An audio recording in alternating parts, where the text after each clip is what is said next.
Welcome to Travel with Danny and MJ. I'm Mary Jane. And I'm Danny. We're traveling the world with just carry-ons and a backpack each. Follow along on our adventures ahead.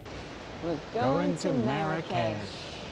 Taking the train from Tangier to Marrakesh. Well, first it goes to Casablanca, and then we change trains, and we go to Marrakesh. This is the train station, quite close to the hotel, the Hilton Garden that we stayed in. The train station has a little garden area inside here, a number of different shops to pick things up for your ride.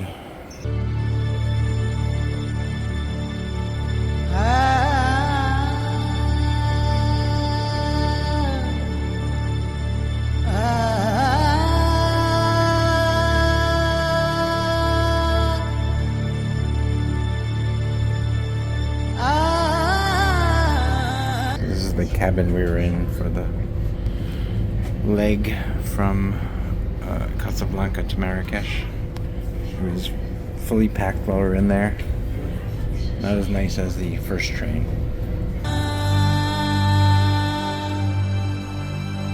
Welcome to Morocco. We're in Marrakesh, and we'll tell you about our experience here. Staying in a really beautiful apartment. We're in the kind of more modern part of Marrakesh. We have everything we need here. It's quite big. You can now see what our apartment looks like. We'll just have a little video tour of it. Hello, welcome to our Marrakesh Airbnb, which is phenomenal. We've only been here a few hours. We got here last night, and so we're still kind of getting the lay of the land, but come check this out. We knew it was going to be nice, but it's really nice. So entryway, all good. Let's start with the kitchen. So obviously we just got here. We haven't shopped, but it's very well equipped. Brand new toaster, looks like 2 microwaves, not sure of that situation. We always get some food to have in for breakfast and drinks, so we haven't even done that yet, but this looks pretty good. I don't know what's up here. Oh, ice bucket. Okay. All right, now check this out. Ta-da! I think we're going to enjoy a lot of time in this room because it's going to be 112 degrees in a few days, day after day, in the height of the sun. So this is going to be really comfortable. The air is great. Looks like a super comfy couch. And then while it's not 112 degrees, we can enjoy this space. So we're overlooking like a little shopping area, which we walked around a little bit. And I'm sure we'll walk around some more, but it's nice to see people. We've got right now some shade and some sun, and we'll see how that changes as the days go by. We will not be sitting here when it's 112 degrees, although we have the drapes, so you never know. We'll see. It's going to add a whole new room for us.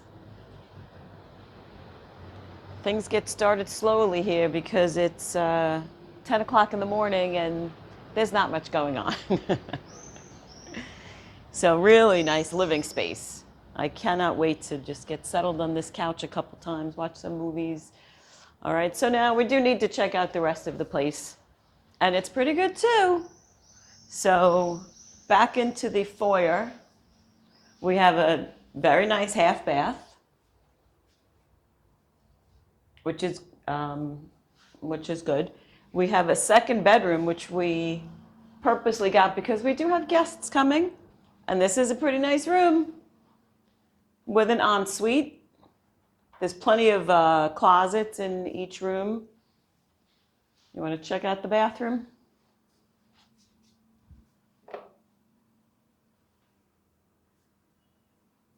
And then there's like this little courtyardy area, I guess, that I think it's just meant to have air and the doors open and sunshine. It's not like we're going to go out there. But, oh, look at the pigeon. But the whole place is very bright because there's so many windows. One more bedroom to see. Oh wait, very important. Washing machine. There's our hot water heater. So far the hot water is good. And then the main bedroom and its ensuite, which is very nice as well. So we are really looking forward to spending a month here. It's going to be a lot of great sights to see. We're in, like, obviously the new part of town, but we'll get to the old part a lot. But the weather is going to be very hot, so we're going to see how we can bear it. But this has been the tour of our new Airbnb, and we are really excited to be settled down for a month, have company the last week, and really enjoy Marrakesh and whatever else we can see here. We've spent a lot of time in here because it has been we're here in July. We don't recommend coming in July. Don't come to Morocco in July. It has been so hot. It's been well over 100 degrees. Almost every day we've been here, 100 degrees Fahrenheit. So over 38 to 40 degrees Celsius, practically every day. It's just too hot to do anything during the day. So what we've done is the days that we're gonna go to a site or whatever, go out in the morning, come back, and be inside during the day. And thank goodness we have fabulous air conditioning in this apartment. And then go back out in the evening for dinner. Right. Yeah, definitely don't recommend We're coming in July. We're sitting on our terrace right now. So it's a beautiful, as I said, a beautiful apartment. We have a terrace overlooking the little square we're in. But most days we have not been able to be out here. It's been so hot. But the area we're in is really nice. Lots of restaurants and shops. Almost every kind of restaurant. We've eaten French food, Italian food, Spanish food, Turkish food, American food, Moroccan food. Right. Ice cream. Ice cream because it's so hot. Yeah. The ice cream is good. All in walking distance of the apartment for the most part. There's a really good supermarket at Carrefour. Yeah. Very close. In a mall. In a mall. So it's cooler there. It's not like icy cool like we're used to, but it's better than being outside. I mean, this it's dry. The sun is spectacular, but we were walking the other day, and when we stopped and checked the phone, it was 108 degrees. Right. So we've not done that much. Yeah. But it's a beautiful area. It's called Goulies. Plaza Goulies. Goulies, if I'm not pronouncing that correctly. I'll write it out on the screen there. Definitely recommend this area. Yeah. So this is the more new area of Marrakesh, and we've spent time in the old area, the historical area. Yeah, and that's about, so we're not that close to it, so we've been walking a lot, even though it's hot. So it's about a half an hour, 35-minute walk to the old part of town. So we're out strolling in Marrakesh, 8 o'clock at night, and it's still over 100 degrees out. Sun's not high in the sky, so that's not too hot. It's part of the old wall city, the old walls of the old city. Yeah, and then the main part you get to when you walk there is called Jemaa el-Fnaa Square. I'm sure my pronunciation is not great there. Sorry about that. But and it is a massive open plaza. They're doing a lot of construction there right now because they're getting ready they're going to host the World Cup in a few years. So there's a lot of construction, but still a massive open place with all kinds of stalls. They're all selling juice. There's just one juice 45. one after another one. They're all next to each other selling juice. I don't understand how that economics works. I don't know for selling one juice stand next to the next juice. I mean, there must be 25 in a row. Yeah. All selling juice. I don't know how they're making any money, but I don't know. There's also some other things. There's restaurants overlooking that plaza with rooftop terraces, which are quite nice if you go late enough at night, right after the sun's gone. Some of those are pretty nice places. It's just been so warm. You can't go there during the day. Yeah. At least not in July. Yeah. And in the square, then there's people selling hats and people selling sunglasses, right. And the more traditional things. It's like, I keep thinking of it's like their Times Square. Right. So everybody gathers on the weekend. It's packed. And then there's people that want to take your picture with a monkey with a chain on his neck, and there are snake charmers, and we just horse-drawn stay carriages. away from that. Yeah, what we've seen is that those animals are not really well Yeah. treated. It's Yeah. not good for those animals. Neither the snakes nor the monkeys. Yeah. I'm not sure about the horse-drawn carriages, Yeah, but I that's don't not know. something we would really do anyway. Yeah. But filled with families, and then they go into the souk area and do their shopping. Right, to the Medina area, the old Medina, which is more than 1,000 years old. It has countless streets and It's alleys, hundreds and hundreds and hundreds. probably thousands. Even. Probably close to, yeah. I looked it up. There was no number Right. of how many streets and alleys there are, but there's passageways. Some don't have a name. Right. But it's basically like our tour guide told us, it's kind of like one neighborhood connected to another neighborhood connected to another neighborhood, going back hundreds and hundreds and hundreds of years. Right. And and you can get anything in there practically. There's all shops, lots of the touristy stuff. Yeah. But also just food markets and regular household things. Yeah. And the local shop there, the tourist shop there. There are more restaurants inside there that we've gone to as well. So there's some of these restaurants that are pretty good restaurants. You can't get to them in a vehicle. So we took a taxi one day. He said, "I drop you here. This is as close as I can get." And then we walked another 20 minutes to get to the restaurant. Through this little street, little street, little street, little street, little street. And it was great. So, yeah, it's good. They say, "Oh, get lost in there," and you can. Yeah, you can but definitely get lost in there. We always had a destination, which you're walking and walking and walking, right. And you can buy fruit, you can buy hats, you can buy bags. Lots of shoes, and what we have seen, because we've ended up in some small passageways, is they're making the shoes there. They're banging the copper and they're making pots. A lot is not handmade, but there really is a lot that's handmade right there, which is very cool. We don't buy anything because we don't have room for it. We don't have a house. We don't have space, but I love to admire everything that we pass. So that is it's a cool place. It's not, it's very crowded. I find these vendors to not be that aggressive. They're not coming at you constantly saying, "Hey, buy this, buy that." Some do, but for the most part, I think they're not that aggressive, which is nice. I think the people trying to get you into the restaurants are more aggressive than the vendors. Yeah, they're a little aggressive, and because we've not bought anything. We haven't had to do this, but haggling is the norm, and we've seen people. The price will start out 400 dirhams, and they settle on 200 dirhams. It's just the norm. So again, we haven't had to do that because we haven't bought anything there. Bought a hat. Oh, you bought a hat. You did. Yeah. So he wanted 150. I offered him 100, and that was it. So I probably could have gone even lower than that based on how quickly he accepted my offer. But we think of it like it's fine. Give the guy, let him make a little bit more than he's going to make on somebody $11. else. Yeah. So not a big deal. Call Marrakesh the Red City because of the kind of reddish pinkish hues to a lot of the buildings. They're actually restricted, some of them, from painting it a different color to maintain that image.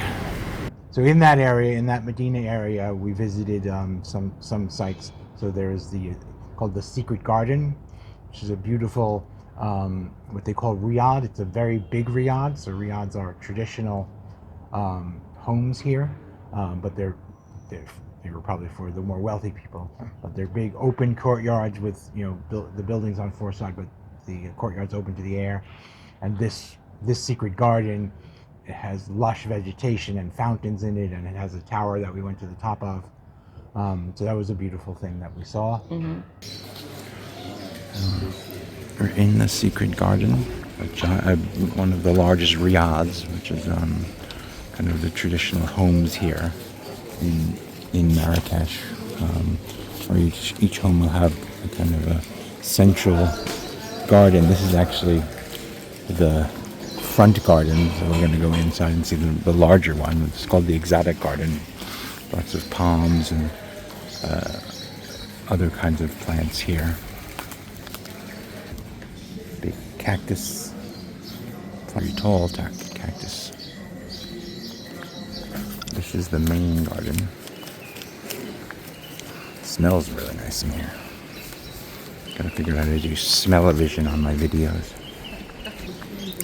This larger garden is called the Islamic garden. There's a little fountain here. This is kind of a side path. This isn't even the main path.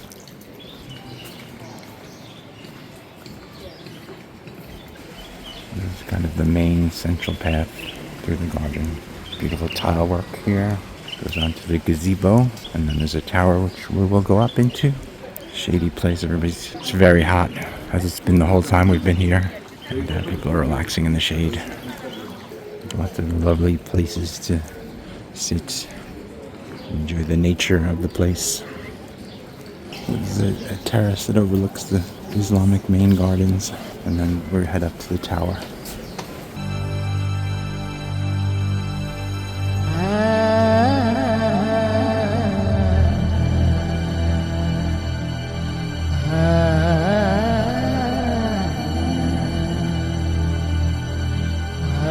We've been to the Bahia Palace, which there's no furniture or anything, but you can. It was a riad, and we're sort of familiar now with the layout of it. But beautiful tile work and lamps and lights and things like that. I forget the year of all of that, but they're hundreds and hundreds of years old. So we're going to visit the royal palace here. So the entrance gardens to the palace. It's called the Bahia Palace, I believe. It's the actual name. So it's the royal palace in Marrakesh, which is not the capital. So the capital is in Rabat, I believe. Look at this. Bahia Palace is a 19th century masterpiece of Moroccan architecture. It was built to showcase the grandeur of Vizier Ahmed's court and its intricate mosaic, carved cedar ceilings, and serene courtyards. This is the small one.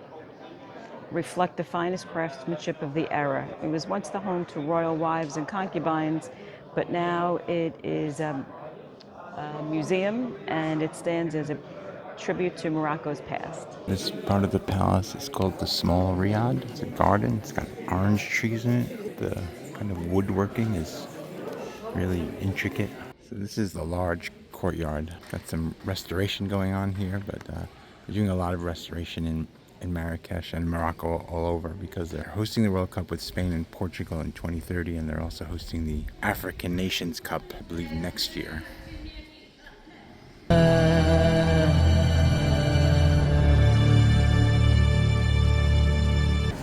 Walking through a shopping street here, look at everything. Badi Palace is more ruins. Right. That was everything was taken out of there and moved someplace else. But Right. It was a palace for when I guess a sultan or a very important person here in Marrakesh built it, but later on a different sultan, a very important person, decided, no, I want to move all that to another city. I think it moved to Fez. yeah, So they took all of the things. So there's just kind of the structure there, but it's a pretty interesting It's place to cool. visit. We're at the Badi Palace. This is the entrance in. At the top of these poles here, there are stork nests. A series of labyrinths where they have used it for exhibit space for different items. Merged from the catacombs into this courtyard area. Very tall walls, places and rooms. There's a little pigeon nesting in one of the openings. It's more of the courtyard from the other angle. this is the Badi Palace. It was built by Sultan Ahmed al-Mansur over the course of his reign, which was 1578 to 1603. It was meant for parties and festivities and official visits and all that. So at the time, everyone was struck by the height and the thickness of the walls. And you can see a couple of stork nests up there. Of course, the lavishness and of the decor and the size of the pools and the lushness of the vegetation. There's 4 pavilions surrounding, and there were marble columns, and this is what's left. The walkways are raised, or I guess the gardens are sunken, so when the vegetation would grow, it wouldn't obstruct the view around the whole massive yard here, courtyard. and you could see all the splendor. I mean, it's in ruins now, but we just watched the video, and it was a pretty impressive place, according to that video. Like everything else in Morocco, there's a lot of restoration work going on. They are preparing for the Africa Cup of Nations at the end of this year, 2025, and then they are co-hosting the World Cup in 2030 with Spain and Portugal. Gardens are full of different things, orange trees and others. So this was a massive palace before. These reflection pools, the kind of island in the middle had a fountain on it at the time. And there was a main kind of reception hall there at the one end, and then the kind of main entrance over here. They call it destructed, but taken apart for the pieces to be moved to Meknes to build other palaces. Cafe just outside of the palace, the Badi Palace, and it's got a nice terrace and a view around.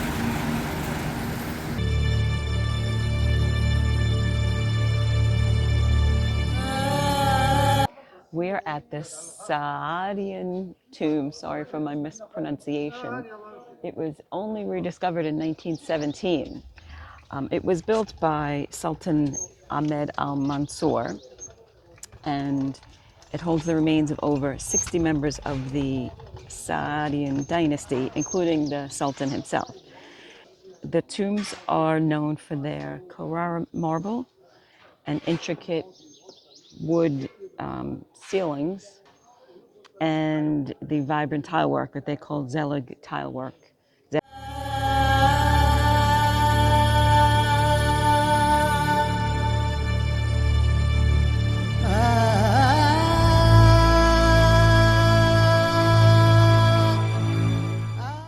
There's some pretty gardens around as we walk around Marrakesh. Just along the way here, tower, and then there's a nice garden complex right outside of that as well. We're entering the cyber park. I'm not sure what that means, but we've been walked by the outside of this park several times. It looks pretty lovely. We're happy to finally get inside of it.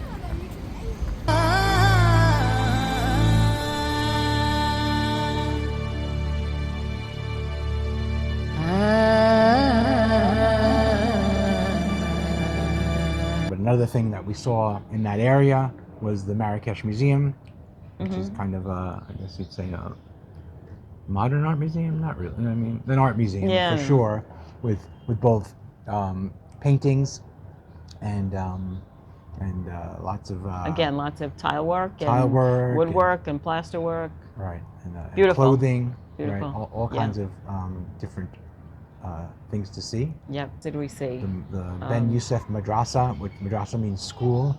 So it's a very old school, very beautiful building.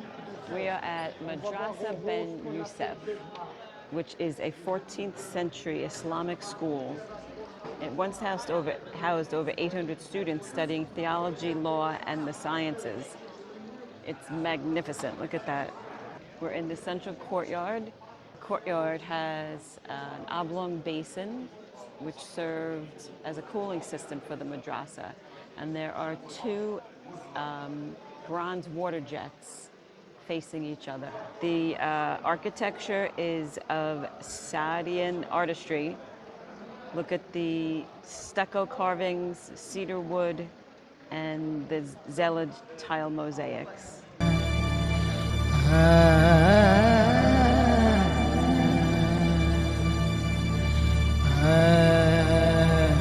And then away from that historical area, the other things that we saw were the Majorelle garden, beautiful. That was, that's not nearly as old. Within that, there's also a museum called the Berber Museum. The Berbers are the kind of original native people of Morocco. So there's a museum about them and their art. And then there's this, all associated together, there is a museum about Yves Saint Laurent, which is pretty interesting. Yeah, it shows I'm not a fashion guy, but yeah. just, you know, what happened, he started out working with Christian Dior. He was like his apprentice or protege, and then went out on his own. And it showed about maybe 40 of different outfits, Maybe and more than through that, the I think, yeah. through the 60s to 80s or something Right, like right. that. But cool. Yeah, until he retired. We are outside of the Jardin Majorelle, which is supposed to be a very pretty kind of private park in a section near where we're staying here in Marrakesh. We're gonna go in. All kinds of different areas to stroll around here. Walkways, lush tropical. In the early 1920s, artist Jacques Morel bought this land. He was recovering from illness and wanted to build a beautiful garden as a sanctuary in the middle of Marrakesh. And so look at what he created. It's really amazing. But by about 1955, Majorelle was ill again and had to leave Marrakesh, and the park fell into disrepair. So for about 25 years, it was neglected. But in the 80s, in 1980, Yves Saint Laurent and his partner Pierre Berger, they were vacationing in Marrakesh, saw this land, and decided to take it over as a project and revitalize it. So they bought the garden and they revived Majorelle's original vision. They added new plants and conservation efforts and opened it to the public. It's really beautiful and it only costs like $3 to get in. When Saint Laurent died in 2008, he wanted his ashes scattered here. And they are, and there's a memorial.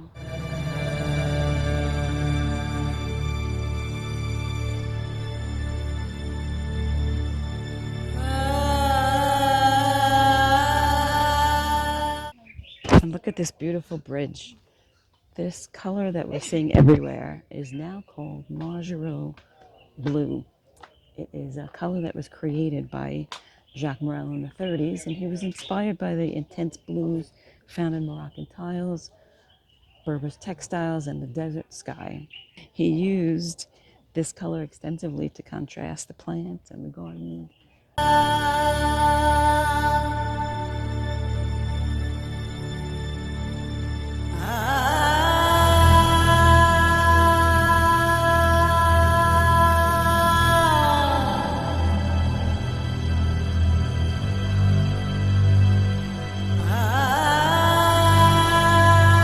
Another thing we did was we went to a Moroccan hammam, which is a traditional thing where, going back thousands of years, where it's like a public bath kind of thing, but now it's a little more private. So we did. When we were in Turkey, we did the Turkish version of it. It's different. The Moroccan one is different.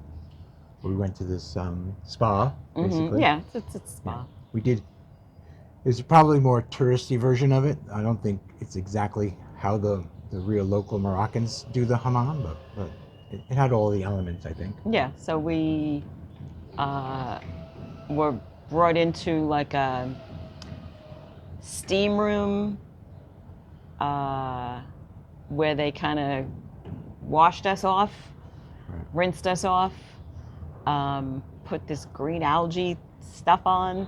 Then we laid there for a while, all while the steam was happening, and then rinsed us off again.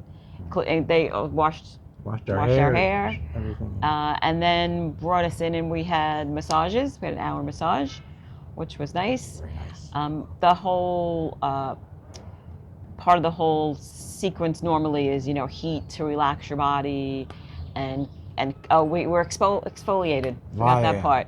A lot of exfoliating. Yeah. Which starts to gloves made of sandpaper. Verge on being painful, but it was good. But I liked it.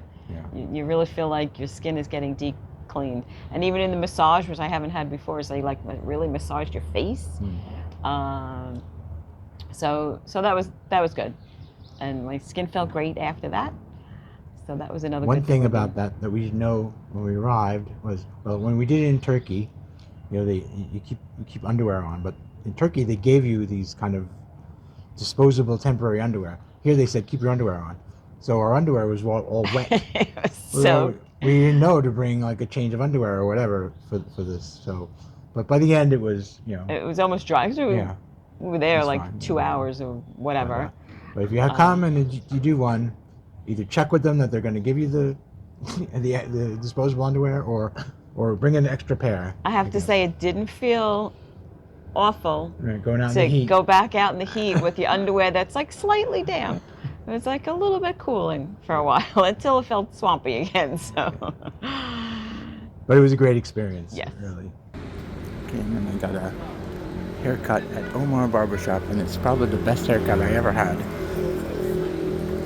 Yeah. So Marrakesh has been, it's a very densely packed city. Like we said, it's been so hot here. They have said October is the best time to come, and that would be magnificent because there's a million places to walk to and just see, but we haven't seen as much as we normally would, just because it is just too hot. It's unhealthy hot. We did walk on some days, 105 degrees, 108 degrees, but for the most part, we went out in the morning, like we said, and then went out in the evening.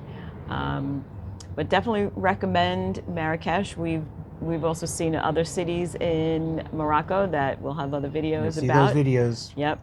So definitely come over, come down, come wherever to Morocco and spend some time. We've really enjoyed our time here in Marrakesh and in Morocco as a whole. The only thing we can complain about is the heat. Yep. But that's because we chose to come in July. Which was okay. Yeah. I mean, it's hot. We had a great time and we made the best of it. Yep. So I hope you enjoy this video, and we look forward to having you join us on other travels.